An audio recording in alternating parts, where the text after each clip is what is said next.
Com a palavra o deputado Paulo Ramos. Caro presidente, caro relator, vice-presidente, todos os companheiros, senhores deputados, senhoras deputadas. Presidente, nós estamos caminhando, aparentemente, para a conclusão dos trabalhos aqui na comissão.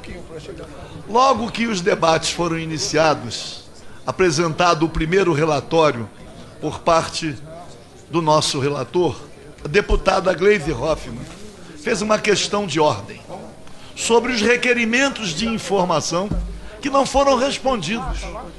Afinal de contas, se a própria comissão aprovou vários requerimentos para que informações fossem prestadas, de modo a que o debate pudesse ser enriquecido, porque as informações é que gerariam as dúvidas. Nós temos aqui hoje afirmações que não têm procedência ou são duvidosas, porque a informação não veio, inclusive em relação à expectativa de vida. Em vários estados, a diferença que existe. Ouvi aqui falar do Piauí. 17 anos a partir da idade mínima de 65. Isto não é verdade. Nós temos várias unidades da federação onde a expectativa de vida é muito menor. Embora exista uma parcela menor que sobreviva, mas a parcela menor. Então, como é que nós... Então, qual foi a razão da aprovação dos requerimentos de informação?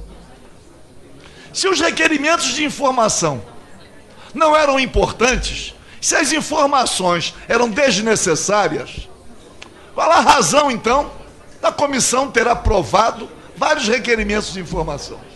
Então, é duro verificar que a pressa compromete definitivamente o próprio debate e o resultado dos trabalhos nesta comissão. Mas, senhor presidente, há muitos anos atrás, eu dizia que o Brasil era o país do menor abandonado e do idoso desassistido. De lá para cá, e imaginei que a Constituição de 88 pudesse ser o documento capaz de promover ou de possibilitar a construção de um projeto nacional que resultasse na inclusão. E isto rigorosamente não aconteceu. Nós estamos vivendo uma situação que não é contraditória. O presidente da República toma algumas iniciativas. Uma delas, esta reforma da Previdência, que vai aprofundar a exclusão, que vai aprofundar a concentração da renda. Já há uma parcela muito grande de brasileiros, uma parcela de desesperados, especialmente os jovens estão desesperados. Mas, simultaneamente, o presidente da República tenta flexibilizar o acesso à arma de fogo. Eu gostaria de saber se o presidente da República pretende criar esta equação, oferecendo à nossa juventude, oferecendo aos excluídos, a possibilidade de uma mudança, de uma transformação, através da luta armada. Eu acredito que ele esteja propondo isto, que para todos aqueles que estudam as revoluções populares, a maior dificuldade ou o passo inicial para uma revolução popular é armar os revoltosos. Então, o presidente da República, simultaneamente, ele aprofunda a concentração da renda, ele cria condições para que a exclusão ainda seja cada vez maior, e o Brasil, que está dentre as maiores economias do mundo, já é identificado também como um país onde a exclusão se dá de forma a mais contundente. E, simultaneamente, deputado Rui Falcão, abre a possibilidade de acesso da população as armas de fogo. Pegando só a questão do campo, o presidente, quando manda a proposta e quando nós vemos as defesas, dá a impressão de que o acesso à arma de fogo só será possível a latifundiário. Mas o trabalhador do campo também tem a sua propriedade a proteger, mesmo que seja um casebre.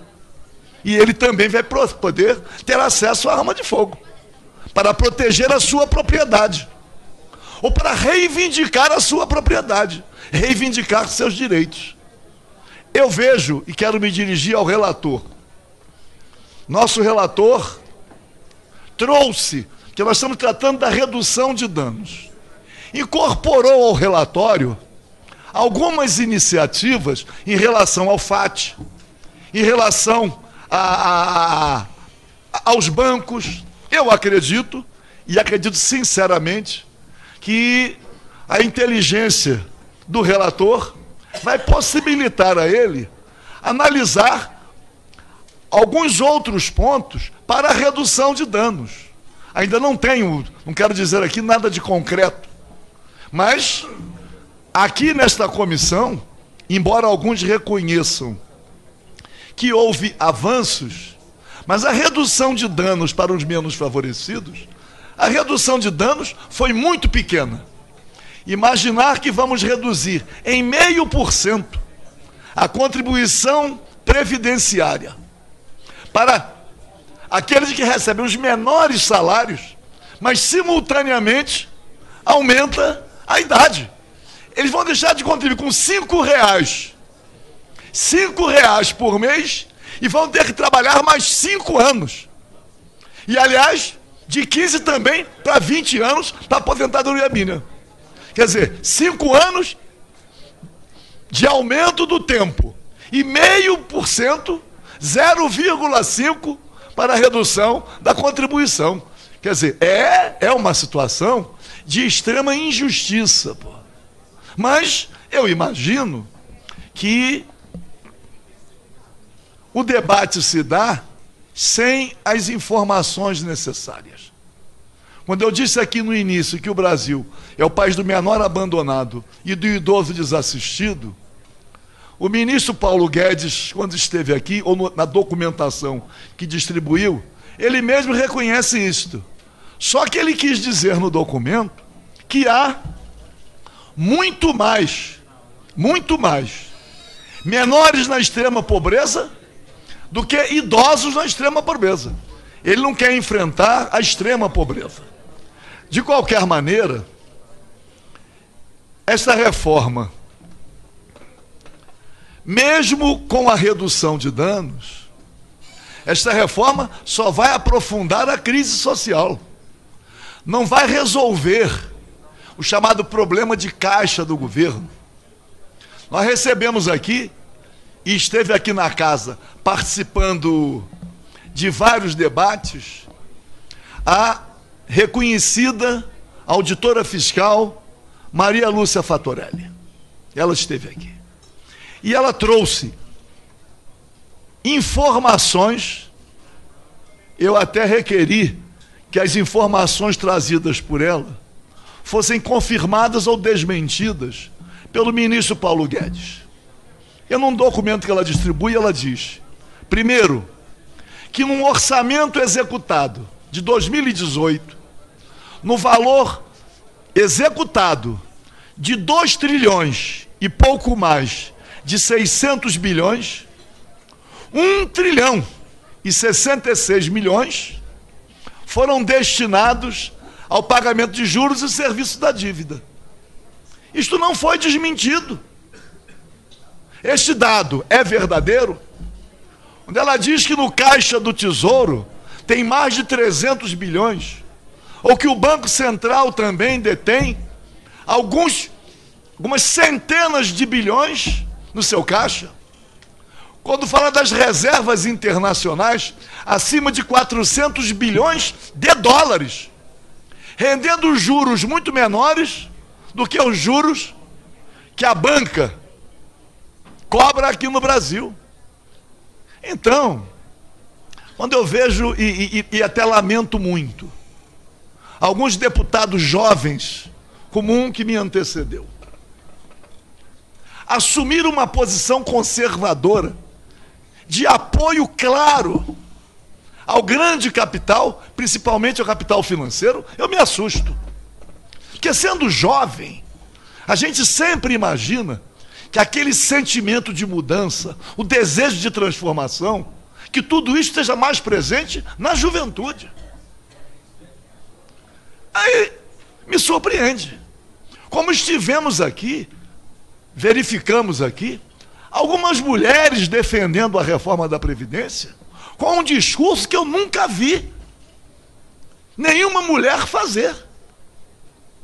Pregando uma certa igualdade, mas para aprofundar o sacrifício das mulheres. Eu nem entendi, eu ainda pensei, até perguntei, se elas tinham certeza, se elas conheciam a situação das mulheres no Brasil. Pô. Não sabem. Pô. Então, meu querido presidente em exercício, que é jovem, pô, quando aqui fala a capitalização no Brasil, já houve. Alguém esqueceu do Mongeral ou do GBUX, que recolheu recursos seguidamente de contribuintes, acreditando naquela capitalização, e todos foram fraudados. Pô. O ministro Paulo Guedes não esconde. Ele é um homem do capital financeiro. Ele vem da banca. Pô. Aliás, o presidente da República está preocupado com a questão das agências reguladoras na sua Constituição. Está contrário à lista tríplice. E ele diz que não quer ser uma rainha da Inglaterra. Querem me transformar numa rainha da Inglaterra. Ele está propondo a autonomia do Banco Central. Ele é que reivindica ser rainha da Inglaterra. Pô. Porque se ele abre mão do controle que tem que ter de uma política monetária e transfere a responsabilidade para que o Banco Central tenha autonomia, eu não sei o que pretende o presidente da República. Aliás, embora seja um tema paralelo, e eu tenho me manifestado desta maneira, está me surpreendendo um governo com a presença de tantos militares em cargos ministeriais, seja um governo entreguista. Completamente entreguista. Que propõe, aliás, a privatização do BNDES, ou o aniquilamento do BNDES, se dá de forma, às vezes, indireta. Como a impossibilidade, e acredito que não vá prosperar, ainda confio que o relator vá modificar o relatório, para que os recursos do FAT, uma parcela, possam capitalizar o BNDES para um modelo de desenvolvimento. De qualquer maneira, vou caminhar para encerrar, senhor presidente, dizendo o seguinte: afinal de contas, de qual privilégio nós estamos tratando? O ministro Paulo Guedes fala assim: quem ganha menos vai contribuir menos e quem ganha mais vai contribuir mais. Quem ganha menos está vivendo na miséria, porque o poder de compra de um salário mínimo, de 2 salários mínimos, o poder de compra não respeita aquilo que determina a Constituição.